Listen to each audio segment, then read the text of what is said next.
का नाम क्या है? भारत का संविधान। अब संविधान क्या होता है? एक लिखित किताब है। क्या है? लिखित किताब है। क्यों? संविधान क्या है? लिविंग डॉक्यूमेंट, हाँ, या रिटन डॉक्यूमेंट? लिविंग और रिटन दोनों है ना। संविधान क्या है? एक किताब है, तो इसमें हम लगातार चेंजेस कर सकते हैं। ठीक है, तो क्या एक परिचय देखेंगे। मैं कहना चाहता हूँ कि यदि हम उस संविधान के अनुसार कार्य करें, कि संविधान के अनुसार कार्य करें जो संविधान हमारा है, जिसे हमने अपनाया है, तो मुझे पूर्ण विश्वास है कि शीघ्र ही हम अपने देश को महान बना सकते हैं। यानी कि जो संविधान हमारे नेता लोग जो लिख के गए ना, जो पुराने ज़माने के नेता वगैरह थे, अगर हम उस संविधान की बात करें, अगर हम उसके अकॉर्डिंग चले, तो हम अपने देश को क्या बना लेंगे? महान बना लेंगे। क्या बना लेंगे? महान। यह एक ऐसा लक्ष्य है जिसे हम प्राप्त कर सकते हैं, लेकिन इसके लिए सर्वोपरि अथक शारीरिक और मानसिक परिश्रम के साथ साथ उत्कृष्ट नैतिक पुनर्जीवन भी आवश्यक होगा। यानी कि क्या होगा? शारीरिक और मानसिक क्या होगा? पुनरावृत्ति होगी किसकी? जीवन की। और क्या होगा? हमने एक लोकतांत्रिक संविधान तैयार किया है। क्या किया है? लोकतांत्रिक संविधान। अब एक शब्द आया है लोकतांत्रिक। लोकतांत्रिक का मतलब क्या होता है? ऐसा शासन जिसमें लोगों के द्वारा लोगों के लिए एक सरकार को चुना जाता है, लोगों के लिए वो काम करती है, उसे बोलते हैं लोकतांत्रिक सरकार। क्या बोलेंगे उसे? लोकतांत्रिक सरकार। ठीक है, लेकिन लोकतांत्रिक संस्थाओं के सकल कार्यान्वयन के लिए आवश्यक है कि इन संस्थानों में कार्य करने वाले दूसरों के विचारों का सम्मान करें तथा लचीलेपन और समन्वय के साथ चर्चा करें। यानी कि क्या करें? हम चीज़ों को एक दूसरे के साथ कोऑर्डिनेट करके मिलजुल के आगे बढ़ाएंगे। क्या करेंगे? आगे बढ़ाएंगे। डॉक्टर राजेंद्र प्रसाद भारत के प्रथम राष्ट्रपति क्या है? डॉक्टर राजेंद्र प्रसाद है, जो कि भारत के पहले क्या है? राष्ट्रपति हैं। और राष्ट्रपति कौन होता है? देश का पहला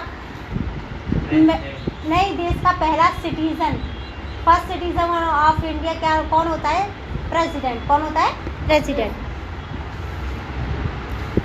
संविधान क्या है और उसकी क्यों आवश्यकता है? पहले तो हमें ये पता होना चाहिए कि संविधान क्या है। संविधान एक लिखित किताब है। क्या है? लिखित किताब है। और हमें इसकी ज़रूरत क्यों पड़ी? इसकी ज़रूरत हमें इसलिए पड़ी जिससे कि हम क्या कर सके? अपने देश में कानून को सही ढंग से चला सके और यहाँ की जनता को क्या दे सके? सुकून दे सके। क्या दे सके? सुकून, न्याय दे सके। भारतीय संविधान का निर्माण किस प्रकार हुआ? भारतीय संविधान का निर्माण बहुत धीरे तरीके से हुआ, लेकिन इसे बनाने वाले उस टाइम पे किस तरीके से हुआ? जैसे हमें आज़ादी मिली तो हमने क्या कर दिया? क्या बनाना स्टार्ट कर दिया? संविधान बनाना स्टार्ट कर दिया। और कितने सालों में बना? 11 महीने 18 दिन। ठीक है, 2 साल 11 महीने 18 दिन में हमारा संविधान बन के तैयार हो गया था। और संविधान हमने इसलिए बनाया था जिससे कि कोई दूसरा देश आकर के हमारे ऊपर क्या ना करे? हमें गुलाम ना बना दे। क्या ना बना दे? गुलाम। हमारी स्वाधीनता संग्राम और भारत की विरासत ने संविधान को कैसे प्रभावित किया? देखो, स्वाधीनता संग्राम का मतलब क्या होता है? कि ऐसी लड़ाई जिसे हमने केवल आज़ादी के लिए लड़ा। किसके लिए लड़ा? आज़ादी के लिए। और विरासत, संविधान की जो विरासत है वो कैसे प्रभावित होती है? भारतीय संविधान की मुख्य विशेषता क्या है? मुख्य माने सही विशेषता क्या हो सकती हैं? 70 वर्ष से भी पहले लिखा गया संविधान आज भी कैसे प्रासंगिक क्यों है? यानी कि हमने तो 70 साल पहले लिखा था इस संविधान, ठीक है, तो आज तक वो इतना रिलेवेंट कैसे है? तो हम उसमें मतलब उस जमाने में लिखा हुआ संविधान आज के समाज से कैसे जुड़ा हुआ? ठीक है, क्योंकि अभी तक सब उसे अच्छी तरह अच्छा देखो इसमें ना क्या दिया है? हम पढ़ पॉलिटी रहे हैं। देखो साइंस का एक शब्द आएगा हीलियम। हीलियम क्या है? एक कागज़ है जो कागज़ या स्याही के साथ कोई रासायनिक अभिक्रिया नहीं करता। यही कारण है कि मूल संविधान की प्रति को लंबे समय तक सुरक्षित रखने में सहायक है। अच्छा, हमने पढ़ा हीलियम। क्या पढ़ा? हीलियम। आप हीलियम नहीं पता ना? किसी को नहीं पता ना? नहीं। क्या है? गैस है। हाँ? कैसी गैस है? नहीं, नॉन रिएक्टिव गैस और डेंजर नहीं है, रिएक्शन नहीं करती किसी के साथ। क्या नहीं करती? रिएक्शन। देखो रिएक्शन किसे बोलते? देखो इस तरीके से नहीं करती, कुछ नहीं करती, ना दोस्ती ना दुश्मनी, अलग दुनिया से, उसे बोलते हैं हम निष्क्रिय गैस है। क्या बोलेंगे? निष्क्रिय या उत्कृष्ट गैस है। और इसी का यूज़ करके हमने जो भारतीय संविधान अपने हाथों से लिखा गया था ना, उसकी प्रति को संरक्षित, प्रति का मतलब होता है एक कॉपी, तो हमने क्या रखा है, बचा के रखा है। यहाँ भी जनवरी की एक ठंडी सुबह थी।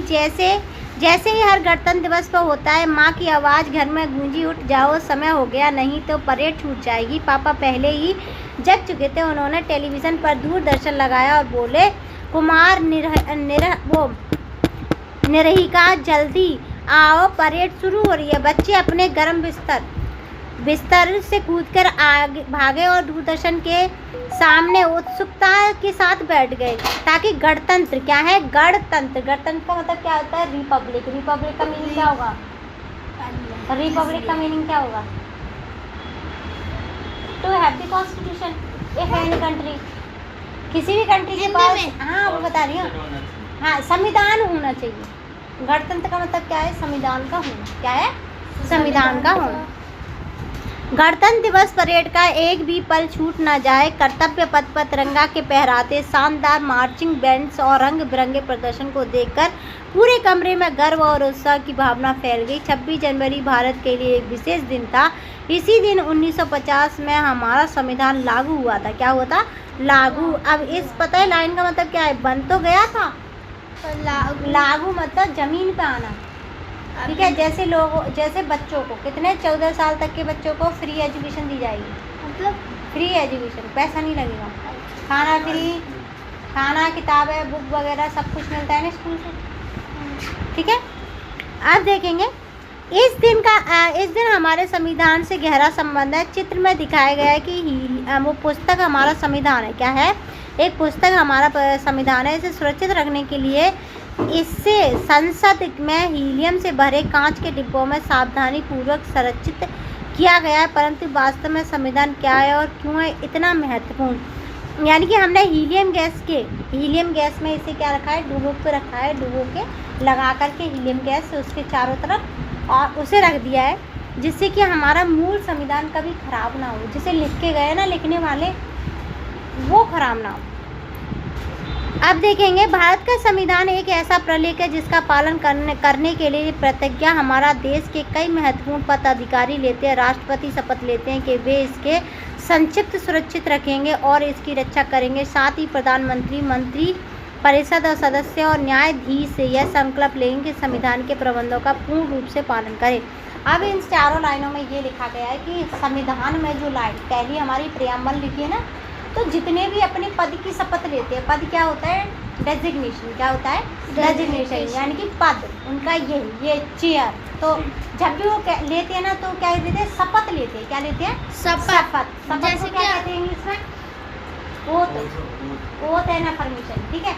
जब भी लेते हैं तो कहते हैं मैं भारत के संविधान को साक्षी मान करके ये शपथ लेता हूँ कि भारत की संप्रभुता, एकता, अखंडता को बनाए रखूँगा। कुछ इस तरीके से कहते हैं सारे, चाहे वो प्रधानमंत्री हो, चाहे राष्ट्रपति हो, चाहे वो मुख्यमंत्री हो, चाहे वो गवर्नर हो, चाहे एक IAS अधिकारी ही क्यों ना हो, ठीक है। तो ये सब क्या लेते हैं, शपथ लेते हैं, क्या लेते हैं, शपथ। स्कूलों में भी ली जाती है, ठीक है। संविधान क्या है, सरल शब्दों में कहे तो संविधान यह प्रलेख है जो किसी देश के मूल सिद्धांतों, कानूनों को स्पष्ट रूप से निर्धारित करता है। यह निम्नलिखित बातों को निर्धारित करता है।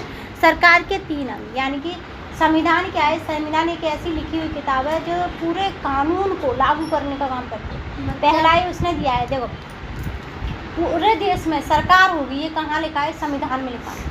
पूरे देश में पुलिस क्या करेगी, सुरक्षा करेगी, तो ये कहाँ लिखा है, संविधान में लिखा है, ठीक है। हमारे देश का एक राष्ट्रपति होगा, कहाँ लिखा है, संविधान में लिखा है। ऐसे ही सरकार के 3 अंग होंगे। एक होगी विधायिका, विधायिका को क्या बोलते हैं, विधायिका को इंग्लिश, लेजिस्लेचर को क्या बोलेंगे, लेजिस्लेचर क्या काम करती है, लॉ बनाने का काम करती है, किसका, लॉ बनाने का। एग्जीक्यूटिव क्या करेगी, इम्प्लीमेंटेशन और एग्जीक्यूटिव, ठीक है। और क्या उसके बाद क्या है हमारे पास, जुडिशरी तो बता दो, कोर्ट वगैरह, जज वगैरह, ठीक है। हमारे पास 3 सरकार के अंग होते हैं। एक में आती है सरकार जो कानून बनाती है, जैसे प्रधानमंत्री, ठीक है। जितने भी मेंबर पार्लियामेंट में बैठे होते हैं, पार्लियामेंट जानते हो, तुम तो नहीं जानती, तुम तो कुछ भी नहीं जानती, कोई बात नहीं चाची, मैं भी नहीं जानती। अच्छा, यहाँ हमारे देश में ना एक जगह होती है हाउस, क्या होता है? हाउस। हाउस, जिसमें ना हमारे देश के जो नेता हम चुन के भेजते हैं ना, हाँ। वहाँ पे बैठते हैं, उसे बोलते हैं पार्लियामेंट या संसद। अब वहाँ पे बैठे हुए लोग बनाते हैं हमारे लिए कानून। क्या बनाते हैं? कानून। तो उसे विधायिका कहते हैं। क्या कहते हैं उसे? विधायिका। विधायिका। फिर उसके बाद कुछ लोग होते हैं जिनमें क्या होता है, पुलिस आती है, उसे बोलते हैं हम कार्यपालिका। क्या बोलते हैं? कार्यपालिका। जो जुर्म, जैसा ये अब्दुल्ला ने कुछ कोई कर दिया, कोई कांड कर दिया, ठीक है, अब इसे पुलिस पकड़ के लेके जाएगी, तो वो क्या थे? वो थे हमारे कार्यपालिका का हिस्सा। क्या था? कार्यपालिका का हिस्सा।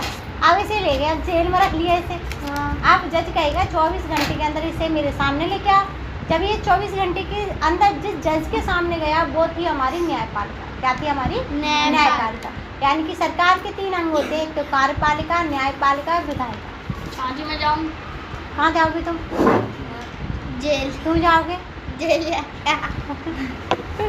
अब देखो, अब क्या है, इन 3 अंगों के मध्य संतुलन और नियंत्रण की व्यवस्था होती है, जिसमें निष्पक्ष, उत्तरदायी और जवाबदेही सुनिश्चित होती है। यानी कि तीनों क्या होते हैं? कोऑर्डिनेट होकर के। एक तो देखो, कार्यपालिका, न्यायपालिका, विधायिका, ठीक है। अब ये तीनों मिलकर के काम करेंगे, और कुछ भी गलत होगा तो प्रेस के सामने आएंगे और बोलेंगे कि हमसे ये गलत हो गया, ठीक है। जैसे तुम्हारे सामने नागरिकों के अधिकार और कर्तव्य, राष्ट्र के दीर्घकालीन लक्ष्य और आकांक्षाओं की रूपरेखा को तैयार करना। अब तुम चले जाओ, कल पढ़ेंगे इसे, जाओ। संविधान क्या है? तो संविधान क्या होता है? एक लिविंग डॉक्यूमेंट होता है, या फिर हम ये कह लें लिखी हुई किताब होती है, जो हमें बताती है रूल और रेगुलेशन को। किसी भी देश का हो सकता है, जैसे हमारे देश का संविधान है। क्या है? हमारे देश का संविधान। और हमारे देश के संविधान को बनाने में 2 साल 11 महीना और 18 दिन लगे थे। इतना ही लगा था ना सर? कहीं कहीं पे ये एस्टिमेट गलत भी होता है ना? ये सही है। ये सही है। ये सही है।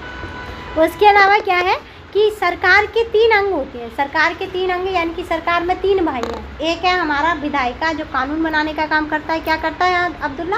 कानून। विधायिका क्या करेगा? कानून। और विधायिका में आएगा कौन? अब्दुल्ला को रट गया कल का। आएगा कौन? ये तो 4th में है अभी। देखो, विधायिका का काम क्या होता है? कानून बनाना। और विधायिका में कौन आता है? सीएम आता है और पीएम आता है। आप तुम तो ये कहोगी ना, तो हमें सीएम पता ना पीएम पता। नहीं पता ना? ना पता है। तुम्हें भी नहीं पता ना? सीएम पता ना पीएम पता? नहीं पता ना? सीएम मुख्यमंत्री पता है, प्रधानमंत्री पता है, बस वही है सीएम और पीएम, ठीक है। तो ये क्या करते हैं? विधायिका में ऐसे लोग आते हैं, या फिर हमारे संविधान के ऐसे लोग आएंगे जो कानून बनाने का काम करते हैं। कार्यपालिका में क्या करते हैं? जो कानून बन गया है, क्या बन गया है? जैसे कानून बना के इसने तैयार कर लिया था, ये था विधायिका। अब तुम हो क्या? कार्यपालिका। तुम क्या करोगी? इसके कानून को लागू करने का काम करोगी। अब जो तुमने लागू किया है, ये करेंगे चेक, क्योंकि ये है न्यायपालिका, ठीक है। फिर इसके बाद आएगा, इन तीनों अंगों के मध्य संतुलन नियंत्रण की व्यवस्था होती है, जिसे निष्पक्ष होती है, उत्तरदायित्व और जवाबदेही होती है। यानी कि देखो, 3 अंग होते हैं, तीनों का नियंत्रण होता है, निष्पक्ष होती है, उत्तरदायित्व होती है, उनकी जवाबदेही होती है, यानी कि अकाउंटेबिलिटी होती है। नागरिकों के अपने अधिकार होते हैं, कर्तव्यों का उल्लेख होता है। यानी नागरिकों के जैसे देखो, अब तुम्हें पढ़ने की आज़ादी है, घूमने की आज़ादी है, खाने की आज़ादी है, ये सारे क्या है? तुम्हारे अधिकार। फिर इनके साथ आते हैं कुछ कर्तव्य। कर्तव्य क्या होते हैं? जिन्हें हमें निभाना ही पड़ता है। जैसे हमारी नेशनल एंथम स्टार्ट हो जाए बजना, या कहीं पर कोई गा रहा है, तो हम क्या हो जाते हैं? सावधान की स्थिति में हो जाते हैं। इन्हें बोलते हैं कर्तव्य। क्या बोलते हैं ना? कर्तव्य। राष्ट्र के दीर्घकालीन लक्ष्यों और आकांक्षाओं की रूपरेखा तैयार करना। राष्ट्र के दीर्घकालीन लक्ष्य, दीर्घ मतलब क्या होता है? लंबा, बहुत लंबे लक्ष्य। ऐसे लक्ष्य जैसे हमें क्या है, यहाँ पर डेवलपमेंट लाना है, तो ये क्या है? दीर्घ, कम से कम 10 या 12 साल में हुआ, तो ये दीर्घकालीन लक्ष्य है। क्या है? दीर्घकालीन लक्ष्य। और आकांक्षाओं की रूपरेखा तैयार करना। हमें संविधान की आवश्यकता ही क्यों पड़ी? बताइए, संविधान की आवश्यकता क्यों पड़ी? क्यों अब्दुल्ला यहाँ पर कौन दादागिरी बताता था? यशा ना? क्यों बताती थी दादागिरी? चाची कुछ कहेंगी नहीं, यही वाला सीन था ना उसके साथ। तो इसलिए हमें संविधान की ज़रूरत है कि कहीं ये तुम्हें मार ना दे, या तुम इसे मार ना दो। तो इसे रोकेगा कौन? इसे रोकेगा संविधान। कौन रोकेगा? संविधान, ठीक है। इसमें एक कहानी दी है, उस कहानी को मैं नहीं पढ़ूंगी, तुम पढ़ लेना, ठीक है। हमारे संविधान देश के लिए नियम पुस्तिका की तरह है, यानी कि नियम जितने भी आएंगे वो कहाँ से आएंगे, हमारे संविधान से आएंगे। किससे आएंगे, संविधान से आएंगे। चलो कहानी पढ़ देती हूँ, क्योंकि कहानी के बिना समझ कैसे आएगा तुम्हें। कल्पना कीजिए कि आपके विद्यालय की टीम कबड्डी के राज्य स्तरीय फाइनल में पहुंच गई है। प्रतिद्वंदी टीम बहुत ज़्यादा सशक्त है, यानी कि बहुत ज़्यादा मजबूत है और पिछले 2 सालों में लगातार विजेता रही है। इस बार भी तीसरी बार जीतकर हैट्रिक बनाना चाहती है। खेल आरंभ होता है और आपकी टीम की एक खिलाड़ी सामने वाली टीम के एक खिलाड़ी को आउट कर देता है, तभी विवाद हो जाता है। विरोधी टीम की खिलाड़ी कहती है कि वह आपकी टीम के खिलाफ द्वारा पकड़े जाने, मतलब क्या कहती है, विरोधी टीम की खिलाड़ी कहती है कि वो आपकी टीम के खिलाड़ी द्वारा पकड़े जाने से पहले ही अपनी टीम के क्षेत्र में वापस पहुंच गई थी। रेफरी ने देखा कि वह खिलाड़ी वास्तव में आउट थी। स्थिति को सहजता से सुलझाने के लिए रेफरी एक छोटे से नियम पुस्तिका निकालती है। दोनों टीमों के कप्तान रेफरी के साथ मिलकर नियम को देखते हैं और सहमत होते हैं कि वह खिलाड़ी आउट थी। इस प्रकार आपकी टीम राज्य स्तरीय ट्रॉफी जीत गई। क्या की गई, जीत गई। किसने डिसीजन लिया, रेफरी ने लिया ना। किसने लिया, रेफरी। तो ऐसे ही यहाँ पे हमारे यहाँ पे डिसीजन कौन लेगा, संविधान। कौन लेगा, संविधान। अपने समूह में चर्चा कीजिए कि यदि रेफरी और टीम कप्तानों के पास ऐसी कोई नियम पुस्तिका नहीं होती तो क्या हो सकता था।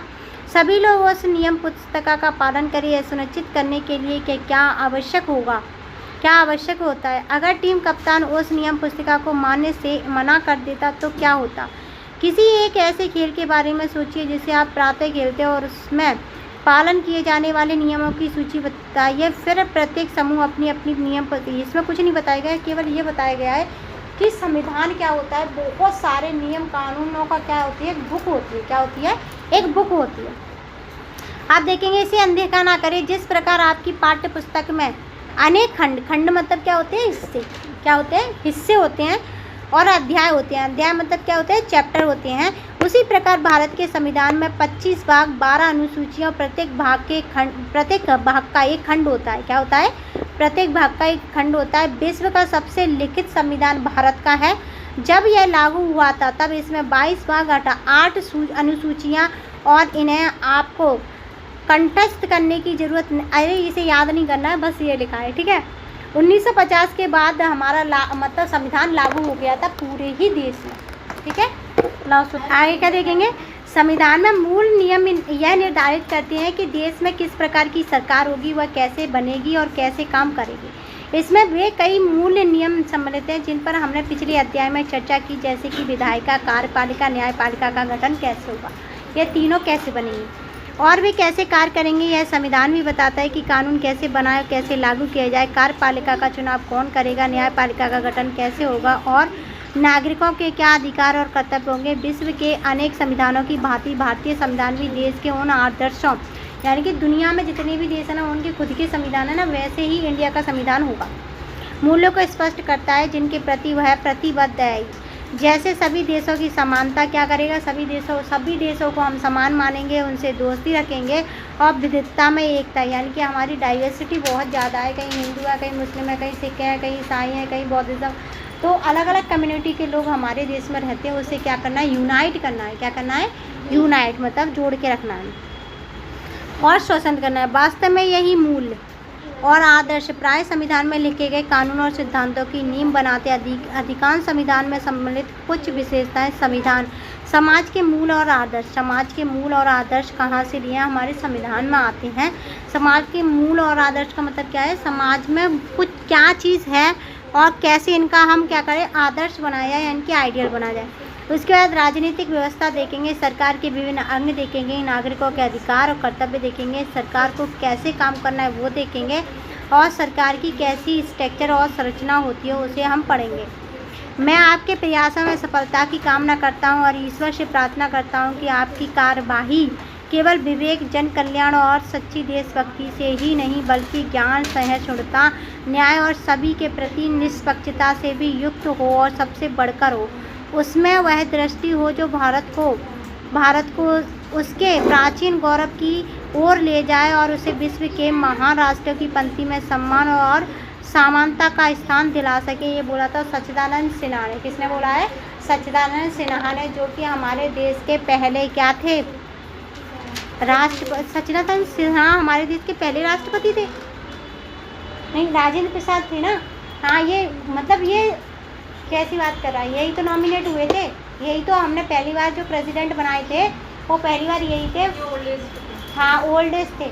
फिर इनके बाद जो परमानेंट आए थे वो आए थे राजेंद्र प्रसाद, और जीत के आए थे, ये जीत के नहीं आए थे, वो इलेक्शन से जीते।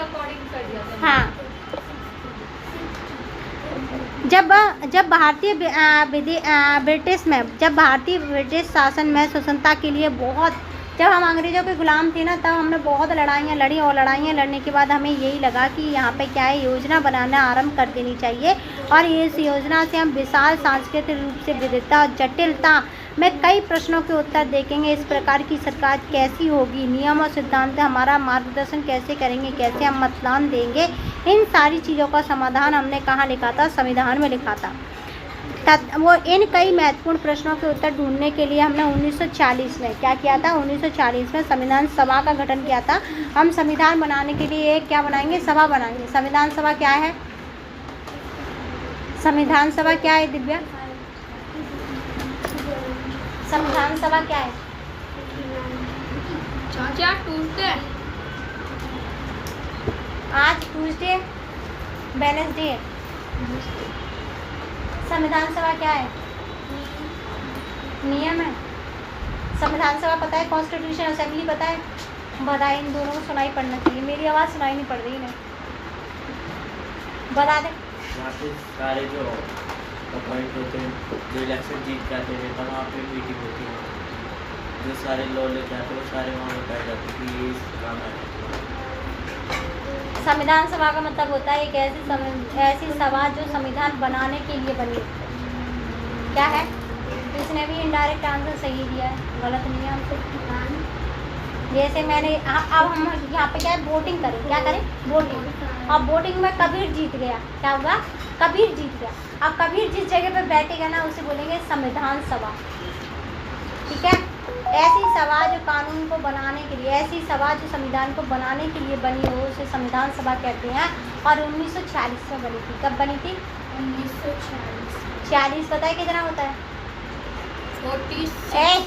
अपना होमवर्क कर, बता जरा।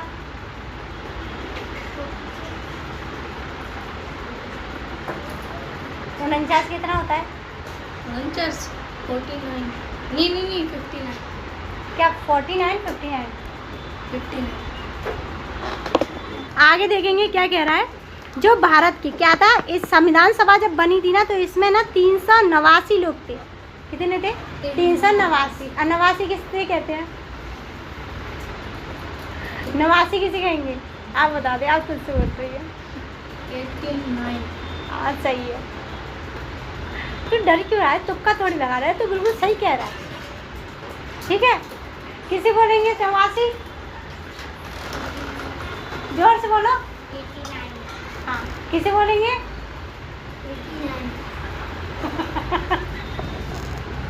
89। जो भारत के विभाजन के बाद घटकर, भारत के विभाजन का मतलब पता है क्या है, विभाजन का मतलब क्या है, डिवीज़न। इंडिया का जब डिवीज़न हुआ था ना, उसके बाद ये 299 रह गए। इसका मतलब क्या था, इंडिया में से पाकिस्तान बन गया। ऐसे थे, देखो पहले ऐसे 2 भाई थे, अब ऐसे हो गए 3 थे। 3 थे। बांग्लादेश भी था, नेपाल भी था। नेपाल नहीं था, नेपाल भी तो था। नेपाल जब अंग्रेज थे तब नेपाल नहीं था, उससे पहले हो सकता है, ठीक है। आप देखेंगे जो भारत विभाजन के बाद घटकर 299 रह गए, इसमें 15 महिलाएं भी शामिल थी। ये सदस्य भारत के विभिन्न क्षेत्र, व्यवसाय और सामाजिक वर्ग का प्रतिनिधित्व करते हैं। बताओ, 300 लोग हैं, उन 300 में केवल 15 महिलाएं, ठीक है। हमारा संविधान कैसे बना, इसे